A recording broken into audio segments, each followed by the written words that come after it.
நாங்கள் தொழுகிற தொழுகையால், நாங்கள் தொழுகிற இபாதத்தால், நாங்கள் செய்கிற நல்லமல்களால் எங்களால் சொர்க்கம் போக முடியுமா? இபாதத்தால் சொர்க்கம் போக முடியாது. சொர்க்கம் நம்முடைய இலக்கும் கிடையாது. அல்லாஹுடைய திருப்பொருத்தம், அன்புதான் இலக்கு. அதை வச்சு தான் நல்லா சொர்க்க தருவான். நாங்கள் பிறந்ததில் இந்த இறக்கும் வரை நெத்திய சஜதால வைத்தால் கூட இந்த கண் அல்லாஹ் தந்திருக்கிறானே, இந்த நியாமத்துக்கு நன்றி செலுத்தியவர்களாக முடியாது. கோடான கோடி மூட்டை வந்து கொட்டினாலும் கண்ணை கொடுப்பீங்களா?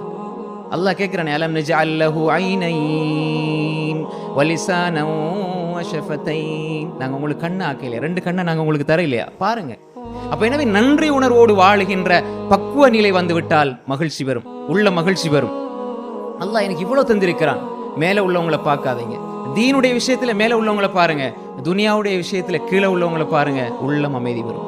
நாங்க பார்க்கறது துனியாவுடைய விஷயத்துல மேல உள்ளவங்களை, எனக்கு மேல இருக்கிறான், எனக்கு இல்லை, எனக்கு இல்லை, எனக்கு இல்லை என்றால் நன்றி உணர்வு வராது. நன்றி கெட்ட